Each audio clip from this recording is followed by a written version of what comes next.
네, 오늘부터 떡붕어 낚시에서 가장 기본기라고 할 수 있는 속꽃줄이 공부를 하려고 합니다.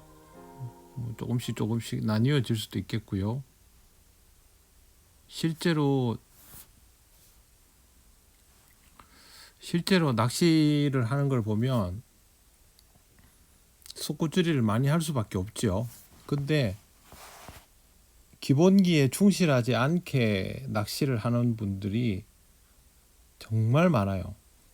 뭐 고기만 잡으면 되지 않느냐 그렇게 생각을 하는데, 실제로 그렇게 하면 본인이 얻을 수 있는 조과보다 못 잡게 되죠. 기본기에 충실하지 않으면 결국엔 그렇게 돼 있어요.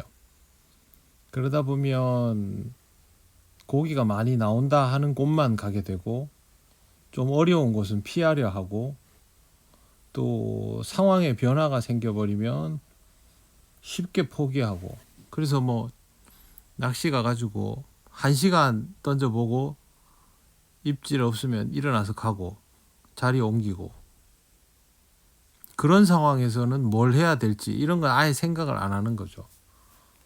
그러면 원래처럼 이렇게 낚시터 컨디션들이 가뭄으로 인해서 다 나쁘고 이러면 낚시 아예 쉬는 거예요.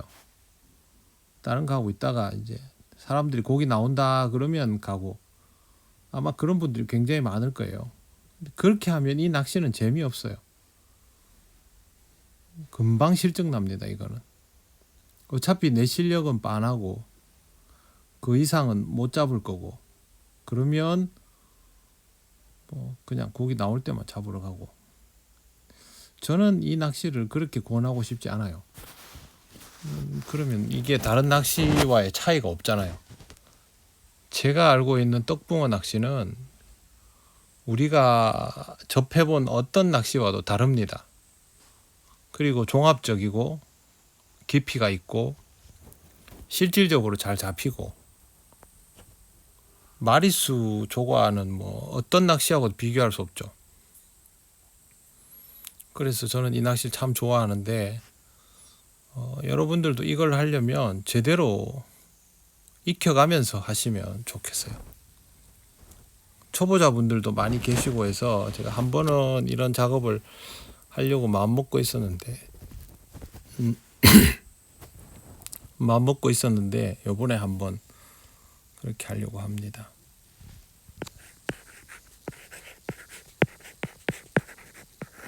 속꽃줄이, 우리말로 번역하면 속꽃줄이, 일본어의 속꽃줄이는 한문으로 바닥저입니다. 그래서 땅바닥 줄이는 낚시니까 바닥 낚시가 되죠. 근데 일반적으로 이 바닥 낚시 그러면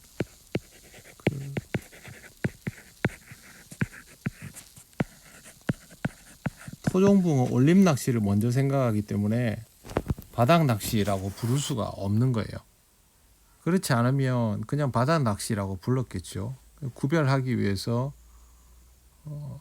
우리나라 바닥 낚시하고는 다르게 원래 이 낚시를 시작한 사람들의 언어를 그대로 사용해서 속꽃질이라고 부르는 거예요. 속고질이 뭐 그 다 잘못된 표현이고요. 속꽃질이라고 부르면 돼요. 그리고 속꽃질이의 기본 개념은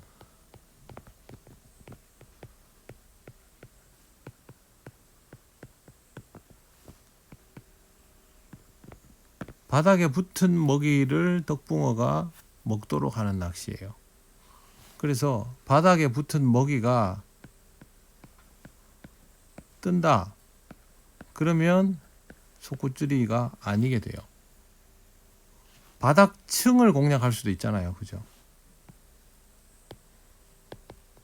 바닥층을 공략할 수 있어요. 예를 들면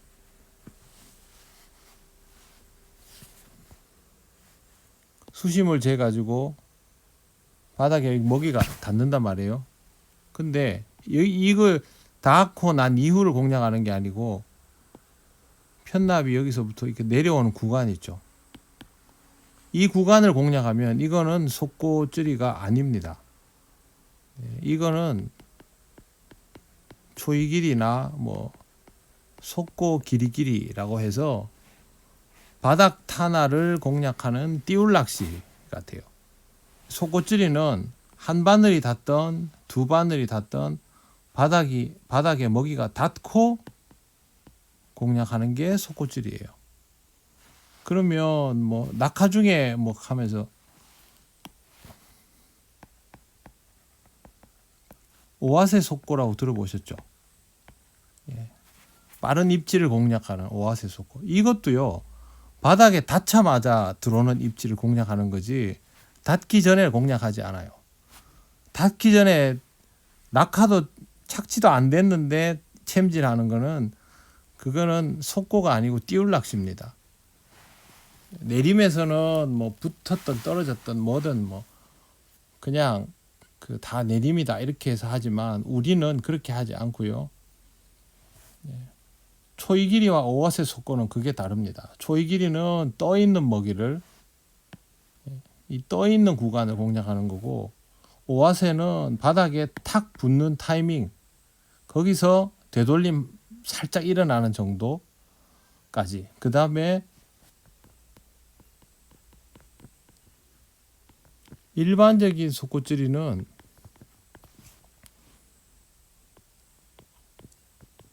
거의 예외 없이 되돌림을 충분히 봅니다. 이게 오아세와의 차이죠. 그래서 바늘이 바닥에 두 개가 이렇게 붙어 있으면 이게 이 자리를 잡아서 되돌아오는 것까지 다 보는 거죠. 그게 속고줄이에요. 그러니까 내가 속고줄이를 한다 그러면 떡붕어 낚시는요. 탄화를 정리를 하고 낚시를 시작합니다. 항상. 이게 뭐 바닥에 붙일 건지 아니면 바닥에서 살짝 띄울 건지 아니면 낚싯대 길이만큼 할 건지 아니면 뭐 1m권, 2m권, 3m권 이렇게 탄화를 어디 할 건지 딱 정리를 하고 시작해요. 특히 바닥에는 공략할 거면 붙이면 붙인다고 딱 얘기하고 해요. 우리나라는 그렇게 하지 않죠. 보통 노지 낚시꾼들 보면 이렇게 많이 하시죠. 한쪽 바늘은 땅바닥에 붙이고 한쪽 바늘은 땅바닥에 띄우고 해가지고 다 띄워도 보고 다 붙여도 보고 그죠? 이걸 다 해요. 목줄 길이는 30에 40 요지부동. 근데요 이렇게 하면 뭐가 웃기게 된 줄 아세요?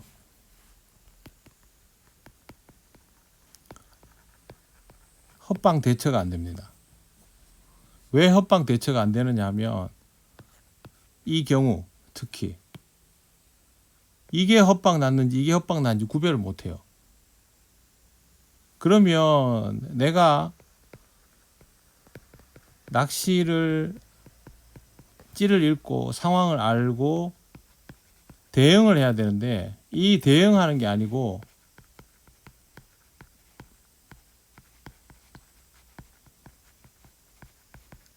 장님 문고리 잡듯이 그렇게 낚시하는 거죠. 그래가지고 보면 뭐 그런 경우들 많죠. 헛방 났는데 목줄 줄이고 이게 거꾸로 가는 거거든요. 근데 보면 헛방 났는데 목줄 줄이는다는 얘기를 되게 많이 해요. 헛방 나면 목줄 늘려야지 왜 목줄 줄여요? 탄화가 안 맞아가지고 헛방이 난 것도 목줄 줄이면 탄화가 맞아져 버리면 이게 맞는 거예요. 근데 하나는 띄우고 하나는 붙여놓으면 헛방을 나면 밑에 게 헛방 나면 둘 다 뭐 먹이 성질도 달라지지만 밑에 게 헛방 나면 쭈라시를 줘야 돼요, 말아야 돼요? 그리고 위에 게 헛방 나면 어떻게 해야 돼요? 어느 게 헛방 난 건지 구별할 수 있어요? 구별하기 어렵습니다.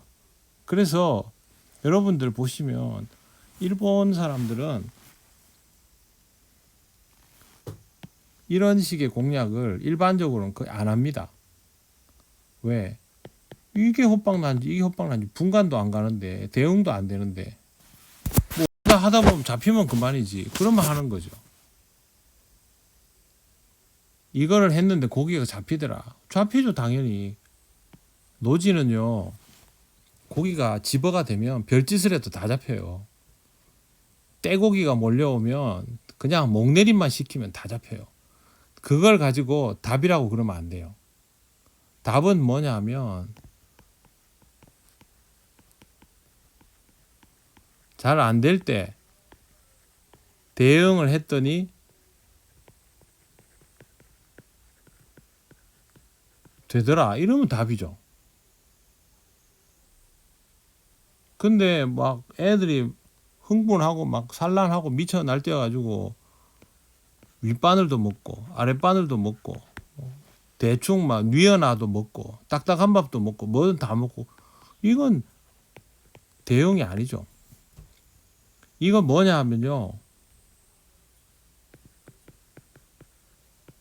집어된 양으로 경쟁하게 해서 진짜 돌도 씹어 먹게 그렇게 되는 케이스예요. 이걸 가지고 전부를 대응하면 안 되죠. 그러면 다른 낚시에도 다 오류가 발생하는 거예요.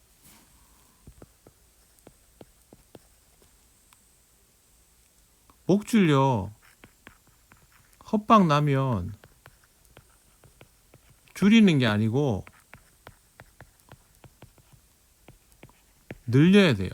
어떨 때 줄이냐 하면 휘둘리는 헛방, 줄 건드림 헛방, 여기서 줄이는 거죠. 그리고 목줄보다 떡밥 터치가 우선입니다. 그거는 생각 안 하고 그냥 막 이래도 해보고 저래도 해보고 하다 보면 뭐 하나 얻어 걸리네. 그렇게 낚시하면 낚시 안 늡니다. 나는 낚시를 10년 했는데 1년 한 사람보다 옆에 앉으면 조가가 밀리면 기분 좋나요?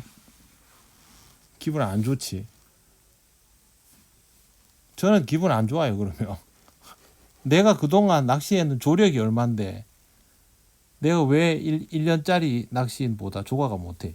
내가 뭔가를 헛짓을 했다는 거 아니에요. 실제로 지금 그 환님 같은 경우는 혼자 낚시를 좀 하긴 했어도 제대로 공부한 거는 1년도 안 돼요. 근데 낚시터에 가면요, 다른 사람 조가보다 월등합니다. 옆에서 낚시해봐도 엄청나게 늘었어요. 자기가 그만큼 열심히 하니까.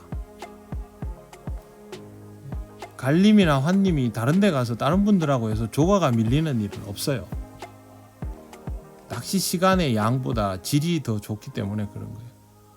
그러니까 여러분들도 그냥 무턱대고 낚시하지 마시고 제대로 공부해가지고 하십시오. 아마 구독자분들 중에 영상 보면서 제대로 공부하시는 분들은 다른 분들보다 조가가 월등하게 좋을 겁니다. 틀림없어요. 일단은 이 부분부터 확실하게 정의를 해가지고 대응을 하시고 공략하십시오. 속꼬투리는